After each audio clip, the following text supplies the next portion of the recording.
عوام کی طاقت سے، اللہ تعالیٰ کے کرم سے انشاءاللہ عمران خان صاحب جو ہے وہ نکلیں گے اور واپس اقتدار کی اس سنگاسن پہ بیٹھیں گے جس سنگاسن سے ان کو بین الاقوامی سازش کے ذریعے اتارا گیا۔ باقی بہت سے لوگ بہت سی باتیں کرتے ہیں، دیکھیے اس وقت میں تو ہر پلیٹ فارم پہ یہ بات کرتا ہوں کہ ہمیں اپنا فوکس ایک چیز پہ رکھنا ہے، اور وہ فوکس ہے عمران خان صاحب کی رہائی اور ہمارے اپنے مینڈیٹ کی واپسی۔ تو آپ کو لگتا ہے جو شیر افضل مروت کے خلاف جو سوشل میڈیا کیمپین بھی ہوئی اور ان کو ہٹایا گیا، اب اسی طریقے سے آپ کے خلاف بھی ایک سوشل میڈیا کیمپین جو ہے وہ لانچ کی جا رہی ہے؟ لیکن مروت صاحب کا جہاں تک تعلق ہے، میرے لیے مناسب نہیں ہے کہ میڈیا پلیٹ فارمز پہ بیٹھ کے پارٹی کے انٹرنل افیئرز پہ بات کروں۔ بس آپ یہ کہہ دیں کہ ان کے ساتھ ٹھیک ہوا یا نہیں؟ میں عرض کرتا ہوں، دیکھیے مروت صاحب کے پاس اب بھی میں سمجھتا ہوں ایک موقع ہے، جب بھی وہ خان صاحب سے ان کی ملاقات ہو پاتی ہے، محترم مروت صاحب کی بڑی خدمات بھی ہیں پارٹی کے لیے مشکل وقت میں، وہ اپنا کیس ضرور خان صاحب کے سامنے رکھے۔ میرے خیال میں خان صاحب اس پہ کوئی بہتر فیصلہ کریں گے، تب تک احتیاط کرنی چاہیے انہیں میرے خیال میں۔ تو آپ کو لگتا ہے کہ جو ابھی ہم اگر مذاکرات کی بات کر لیں، جو افغانستان کے ساتھ وہاں کے طالبان ہیں، ان کے ساتھ جو وزیر اعلیٰ کے پی ہیں اور پاکستان تحریک انصاف چاہتی ہے وہ براہ راست مذاکرات کر لے وفاق کو انوالو کیے بغیر، اور اس پر کیا کہیں گے؟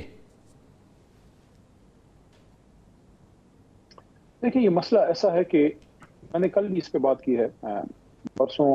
دارالعلوم حقانیہ میں خود بھی ہو کے آیا ہوں، بہت زیادہ ظلم ہوا ہے حقانیہ میں بھی، اور اس کے ساتھ ساتھ بنوں میں جو ظلم عظیم ہوا ہے، پھر آپ نے بلوچستان میں بھی دیکھا واقعات ہوئے ہیں۔ میرے خیال میں یہ جو ملکی سلامتی کا معاملہ ہے، جو دہشت گردی ہے، اس پہ کسی کو بھی سیاست نہیں کرنی چاہیے، نہ ہمارے خلاف نہ ہمارے حق میں۔ اس میں صرف ایک چیز پہ فوکس رکھنا چاہیے کہ کوئی پاکستانی جس کا خون بہتا ہے وہ نہ پشتون ہے، نہ پنجابی ہے، نہ بلوچ ہے، نہ سندھی ہے، وہ پاکستانی ہے۔ تو کسی کو بھی کم تر نہ جانے کہ جتنا خون بہ رہا ہے خیبر پختونخوا میں، کیا ہمیں اس کا احساس بھی ہے، لوگوں میں کتنی اس کی تکلیف ہے۔ تو اس وجہ سے اس سلسلے میں میں نے یہ بات کی ہے کہ تمام سیاسی اور عسکری قیادت کو اس پہ سر جوڑ کے بیٹھنا چاہیے۔ اور دوسرا، یہ جو جوائنٹ سیشن آ رہا ہے پیر والے دن، میرے خیال میں حکومت کو اس میں ایجنڈے میں ٹاپ پہ ملک کی سلامتی کا معاملہ رکھنا چاہیے، کیونکہ جوائنٹ سیشن میں آپ کو بھی اس کا علم ہوگا کہ اس میں سینٹ اور قومی اسمبلی دونوں کے ممبران، یعنی پورے پاکستان کا جو نچوڑ ہے عوام کا، وہ وہاں بیٹھا ہوتا ہے۔ تو آپ کو اگر ملک کی سلامتی پہ آپ نے وہاں بات نہیں کرنی تو قانون سازی کیا ہے، وہ تو 15 منٹ میں آپ ویسے ہی پاس کر سکتے ہیں۔ اس پہ آپ بات کیجئے اور اس سے کوئی عملی اقدامات لیجئے، ملک کو محفوظ بنائیے۔ ایک ایک جان قیمتی ہے، یہ جو زیادتیاں اور ظلم ہو رہا ہے اس کو روکیے اور اس فورم کو استعمال کیجئے۔ اور اس سلسلے میں سمجھتا ہوں کہ اس میں کم از کم کسی کو نیچا دکھانے کی ضرورت نہیں ہے۔ ہاں، فرنٹ لائن پہ خیبر پختونخوا ہے، تو اس لیے وہاں کے جو وزیر اعلیٰ صاحب ہیں جناب علی امین گنڈا پور صاحب، میرے خیال میں شہباز شریف صاحب کو اور باقی جو ادارے ہیں ان سب کو وزیر اعلیٰ صاحب کے ہاتھ مضبوط کرنے چاہیے۔ جہاں تک امن مذاکرات کی آپ نے بات کی ہے، یا جو بھی کوئی ڈیلیگیشن آپ نے بات کی ہے، میرے خیال میں وہ مین تو پریروگیٹو آتا ہے فیڈرل گورنمنٹ کا، کیونکہ فارن افیئرز ان کے نیچے آتی ہے۔ اس سلسلے میں خیبر پختونخوا حکومت کی آپ مدد ضرور لے سکتے ہیں، کیونکہ ظاہر ہے بارڈر ملتا ہے ان سے، متصل ہے، زبان بھی ایک ہے۔ جی بالکل، تو وی کین ہیلپ یو۔ لیکن میں یہ سمجھتا ہوں کہ اس میں کسی نے لون رینجر نہیں بننا، یہ لفظ میں یوز کر رہا ہوں۔ It has to be a joint effort all stakeholders۔ لیکن سر، نعیم حیدر پنجوتا صاحب کہتے ہیں کہ پاکستان جو ہے وہ ایک جواز پیش کرتے ہیں، وہاں پر بھی تو طالبان کو مارتے ہیں، اور دوسری طرف یہ بھی کہا جاتا ہے کہ ہم تو ان کی مدد کر رہے ہیں۔ تو آپ کو نہیں لگتا کہ اس طرح کا بیان اس طرح کے رہنما کو دینا نیشنل ٹیلی ویژن پر، اور دوسری طرف پاکستان یہ اپنا موقف بھی رکھتا ہو کہ ہم بار بار اپنے جو ثبوت ہیں افغان طالبان کو دیتے ہیں، کیا کہ آپ اس در اندازی کو روکیں، ان دہشت گردوں کو روکیں؟ دیکھیے، انہوں نے آپ کو ایک عمومی بات کی ہے کہ اگر ہماری طرف سے وہاں کوئی انٹرفیئرنس ہوتی ہے تو وہ بھی اس کو اچھا نہیں جانیں گے، لیکن یہ بھی ایک حقیقت ہے کہ پاکستان نے افغانستان کے لیے بہت بڑی قیمت چکائی ہے۔ 2 نسلیں ہماری،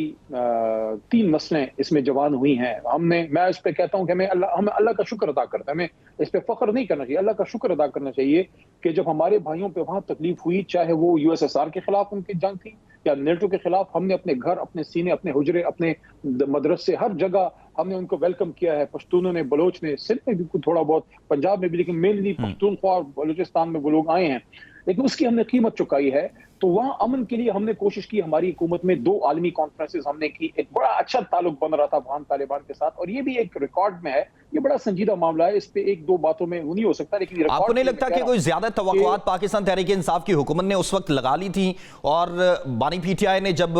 جو ہے اسمبلی کے فلور پر کھڑے ہو کے کہا تھا کہ وہاں پر جو شہادتیں کی جاتی ہیں, اور پھر انہوں نے اسامہ بن لادن کو بھی شہید کہا تھا؟ دیکھیے یہ مسئلہ ایسا ہے کہ اس میں جس طرح بھی میں نے آپ کو کہا, اس میں اس معاملے پہ سیاست کر کے ایک دوسرے کو نیچا دکھا کے آپ نقصان پاکستان کا کریں گے. میں تو ان چیزوں میں بڑا کلیئر ہوں. دیکھیے ہمارے جتنے لیڈرز ہیں بڑے, کوئی بھی ملک دشمن نہیں ہے, اپنی اپنی سیاست سب کی ہے, سب کو کوشش کرنی چاہیے کہ اس معاملے کو افہام و تفہیم سے حل کرنے میں کوشش کریں. افغان طالبان جن کی وہاں حکومت ہے ان کی ایک ہسٹری رہی ہے. دیکھیں یہ بڑا حساس معاملہ ہے, اس پہ ایسی سویپنگ سٹیٹمنٹ کوئی دے دے, انہوں نے کبھی پاکستان کو اٹیک نہیں کیا تھا. ٹی ٹی پی کا معاملہ اور ہے, تو اس وجہ سے جب ہماری حکومت تھی معاملات بہتر ہو رہے سر, لیکن ٹی ٹی پی کو سپورٹ تو افغان طالبان کرتا ہے نا, ان کو سپورٹ تو وہی کرتے ہیں, ان کے مہمان نوازی بھی وہی کرتے ہیں. دیکھیں یہ میں نہیں سمجھتا کہ اس طرح ہوگا. جو دہشت گردی کرتے ہیں, جس کو فتنہ الخوارج یا جو بھی آپ اس کو نام دیں, اس کے خلاف ہم سب ہیں. جب ہماری حکومت کا آخری ٹائم تھا تو اس وقت کے آرمی چیف باجوہ صاحب اور اس وقت کے جو ڈی جی آئی تھے اور پھر فارمر ڈی جی آئی فیض صاحب اور ندیم انجم صاحب, یہ سب ایک پروپوزل لے کے آئے تھے خان صاحب کے پاس. اس پہ ایک میٹنگ ہوئی تھی ایک,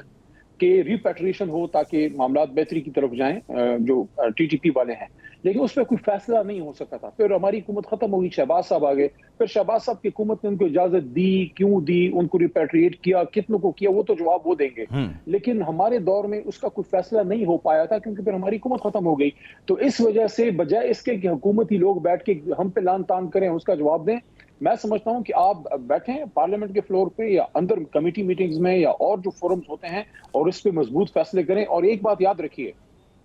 یہ میں سب کو کہہ رہا ہوں, اس چیز پہ ایک نظر رکھتے ہوئے, اور صوبے سے میرا تعلق ہے پختونخوا سے بھی, اور ایک عرصے سے سر میں آپ کو یہ کہیں اگر لکھوانا چاہتے ہیں تو میرے سے لکھوا کے رکھ لیں کہ جو اقبال کا ویژن تھا آج بھی اگر اس پہ عمل کریں, علامہ اقبال نے فرمایا تھا پورا ساؤتھ ایشیا مٹی کے بدن کی طرح ہے اور افغانستان اس کا دل ہے. افغانستان میں اگر امن ہوگا پورے ساؤتھ ایشیا میں امن ہوگا. اگر ہمیں پاکستان میں امن چاہیے تو ہمیں کابل کے ساتھ ڈائیلاگ کرنا پڑے گا, تاکہ بیچ میں جو لوگ دراندازی کر رہے ہیں اور خاص کر جو انڈین انفلوئنس وہاں آتا ہے اس کو کٹ آؤٹ کریں, اور دونوں برادر اسلامی ملک مل کے اس خطے کو پوری خطے کو